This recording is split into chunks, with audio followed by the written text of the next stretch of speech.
Hi guys, just before we start the review, I just thought I should tell you guys that I was generously given this book as an advance copy by Scott Snyder himself. I just thought I should let you guys know that, just so you don't think I'm favoring the book in any way just because I was given it by the author. I am not at all. The book is amazing. It stands out on its own merits. So without further ado, let's get into the review.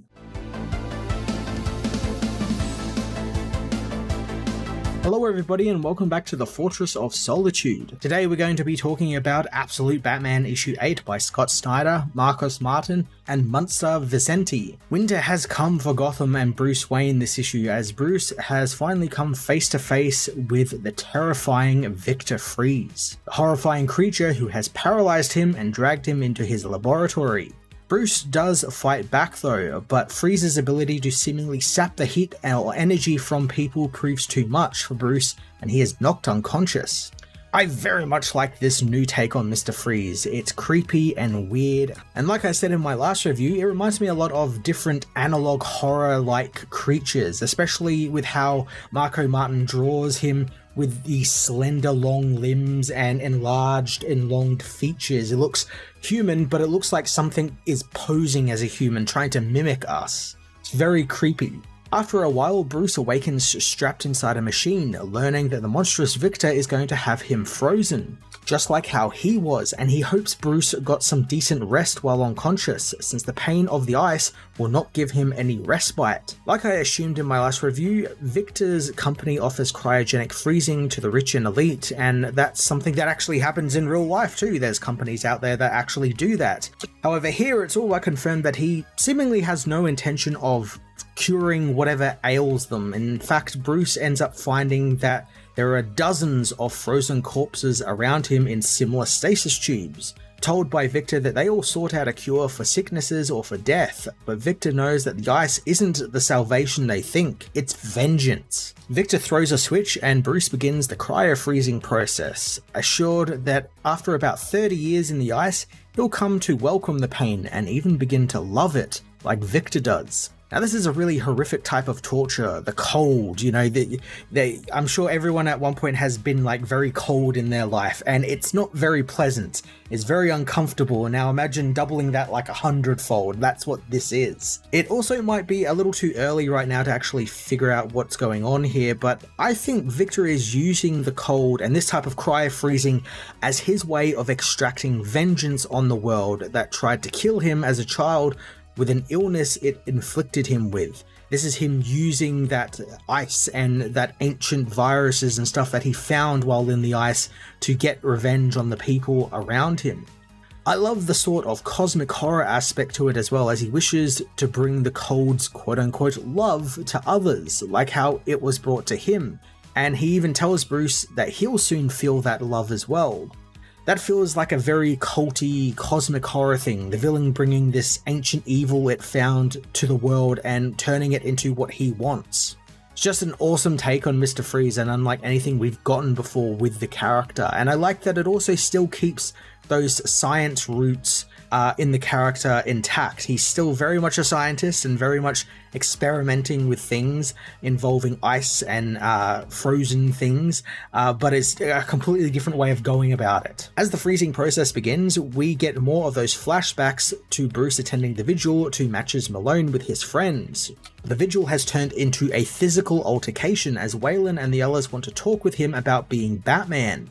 Waylon demands he doesn't leave, since if he does, it will mean he and Batman are cowards, just like Matches was, since they don't want to face the truth. These flashbacks are kind of giving me classic Batman stuff. This is like the most classic of the Batman stuff we've gotten with Absolute Batman so far, because it's all about Batman thinking that he doesn't need anyone else and he thinks he's protecting those he cares about by pushing them away and not allowing them into his life as Batman. Stuff we usually see in Batman's origins and in stories, and usually see it in the third act of a story. You know, these people come in and save him from something and he realizes, oh, I do need a family around me. But thanks to his family, quote unquote, in this universe being people who would otherwise be his villains, they just come up and confront him all about it like right away.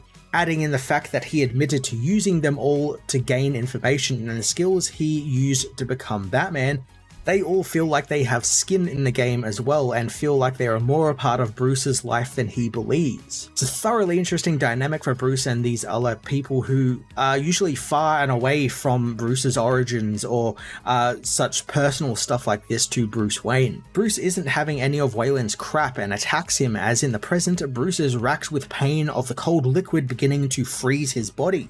He tries thinking of various things like bats, Joe Chill, and Gotham to focus his mind, but he can only think of the cold and nothing else. As the tank fills up, Bruce remembers what Wayland had revealed to him in that alleyway that time, telling him that Matches believed himself responsible for Bruce's dad's death, being that he was still out there when the gunfire begun and Bruce's dad had to come and get him and take him to the rest of them in the bat enclosure. So I don't know if I read into this wrong or maybe I'm looking too deep into it, but from me it's heavily implied that Matches was still out there because he lost one of the Matches game that they were playing that we got explained to last issue, where it's all about sort of like dares, and it's implied that it was a dare for him to stay out there. And it's also implied that maybe Bruce was the one who dared him to do it. That's at least how I read it. I could be completely wrong on that regard, but that's just how it was kind of structured in my mind. And because of that, Matches feels responsible for getting Thomas killed, but then also Bruce feels responsible for all of this happening in the first place because he's the one who won them that trip to the zoo by winning that contest, so it feels like it all kind of stemmed from him. This also related back to what Matches and the others mentioned last issue, where they knew what Matches had been carrying on his mind for years, and to me, it makes sense. These kids were just playing a harmless game, and it, thanks to things beyond their control, resulted in a tragedy, and Matches had to like bottle that up and keep that with him for years and years and years, and he still never got to reveal it to anyone because he died before he could. As Bruce thinks about this, he manages to pop the crossbow out of the arm cast on his arm, finding 3 batarangs are left. He raises his arm and fires the 3 shots, smashing through the cryotube and stopping the freezing process. Elsewhere, Freeze talks with someone who I assume is his boss, telling them that the snow he is causing to fall on the city is filled with a special marker that will give his boss access to people's DNA for those who touch the snowflakes. So much like Black Mask, I assume Freeze is working with Joker or the League of Shadows, whoever are behind like Arkham and all of that, which is Joker. And obviously they want to take over Gotham still, hence they're gathering people's DNA probably to, I don't know, mind control them or something. Then of course we have Freeze testing out his ancient viruses on people like Matches Malone, which is how he got rid of Matches in the last issue. I'm intrigued to know how this deal with the villains and what they are doing is working for Gotham, like what's the end game really for them, because right now it's just seemingly controlling a city, which in the grand scheme of things doesn't seem like much, they're just going to take over a city. However, I have to imagine it's going to tie into the larger Darkseid plot of, this being a Darkseid world, and this is, an extension of Darkseid's influence, control of the populace, and probably something to do with, hindering heroes from being born or created in some way. Victor's boss is impressed since they already have 92% of Gotham's DNA catalogued now, hoping that no one gave him problems about killing Matches Malone. Victor says no one of any importance did, and no one will come knocking. Now with some perfect timing, Batman smashes down the door to the lab, and I love Marcus and Clayton Clowns doing this really awesome visual here with the words knock knock in huge letters behind Batman, like it's him saying knock knock to what Freeze just said. It's great because it's so unlike Batman, because you'd expect Batman to infiltrate the lab by sneaking in through an air vent or something, but I like that with this Batman because he's just like a bull in a china shop. He just bursts through the door and just takes out half the wall with him. Freeze is surprised to see Batman, wanting to know why he is there, so Batman ignites a blowtorch gauntlet, having heard that Victor loves pain. Batman attacks Freeze, realizing that he's still hypothermic, so as he puts it, his blood is like a slushy, he's very weak and very slow, so instead of worrying about just smashing Victor to pieces, he wants to just slow the villain down. Bruce does this in only the way Absolute Batman would, which is blasting Victor in the face with a blowtorch.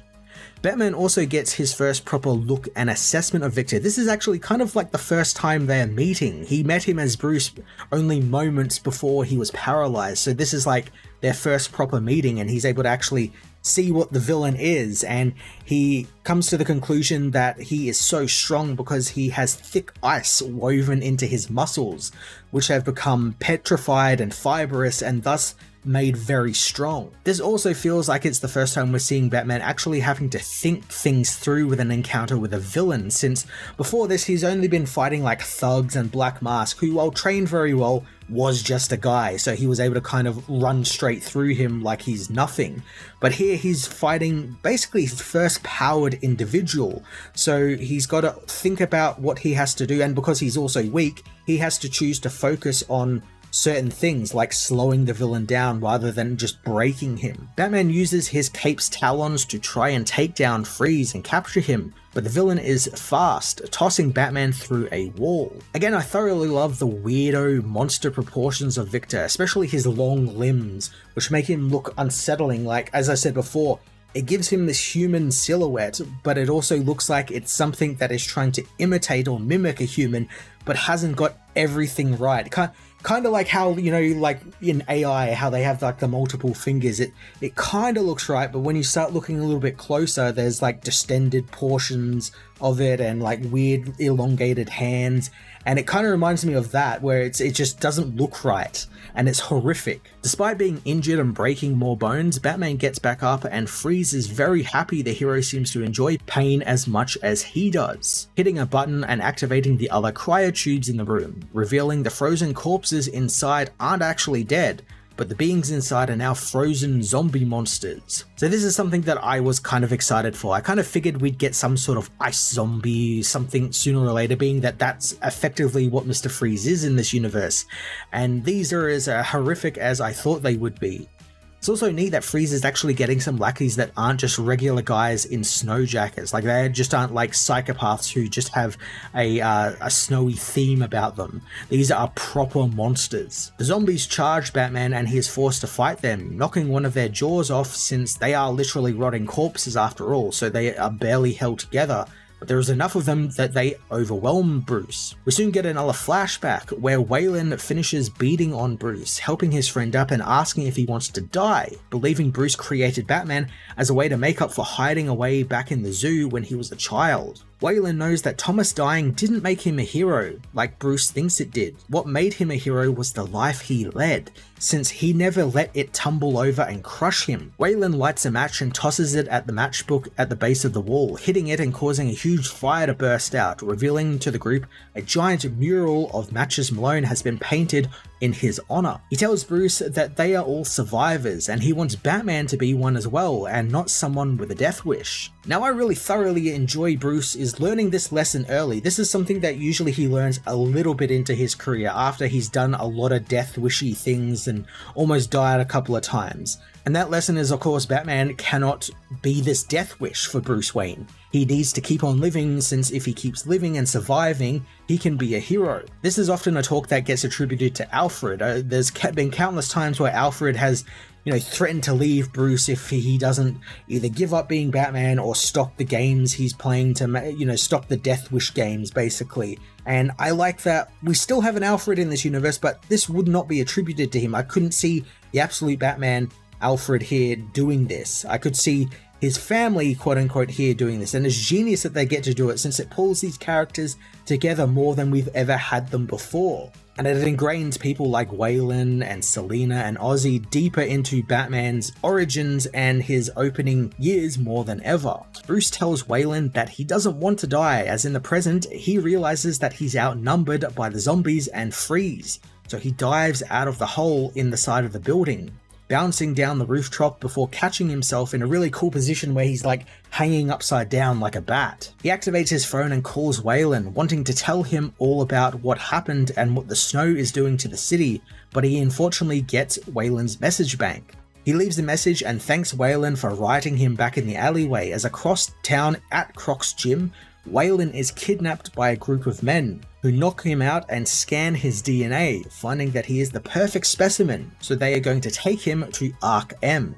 So I guess this gives our first big hint at what Arkham looks to be doing, which is either incarcerating people who would turn out to be metahumans, like keeping them all in one place so they don't turn or, can't use their powers, or what I think is actually happening is that Mr. Freezer spread this marker stuff out in the snow because whoever is behind Arkham, the League of Shadows, Joker and everything, wants to figure out who's going to be a metahuman or who has in their DNA the markers that will allow them to be a metahuman or mutate in some way that will give them powers or something like that. And they want to capture these people, experiment on them, maybe even turn some of them and use them for their own nefarious purposes. That's what I think is happening here.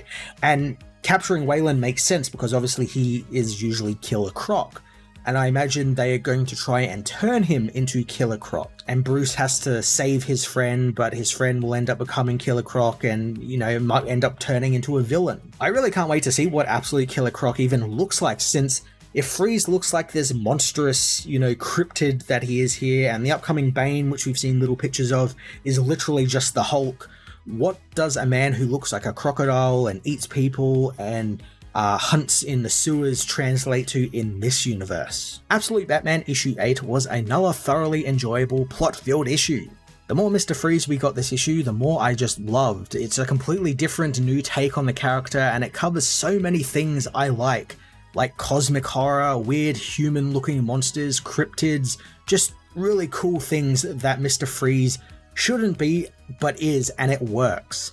Bruce also learning a very important lesson about what Batman is and what he should be, something we see across all iterations of the character, and it was done in such an interesting, refreshing way here, thanks to characters who never get any chance to be this close to Batman, let alone Bruce Wayne getting a chance to be close to him and actually affect what his Batman will become. With the Mr. Freeze arc over for now, I can't wait to see what Scott Snyder and his team have in store for us for Bane in the next issue.